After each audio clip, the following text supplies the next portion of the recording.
Setelah api padam, Polres Morowali memasang garis polisi di kantor KPU Morowali.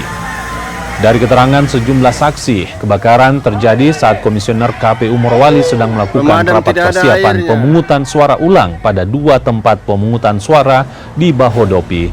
Suara letupan terdengar dari atas ruangan kerja Ketua KPU, sementara dari luar gedung, api terlihat sudah menjalar dan melalap bagian atap.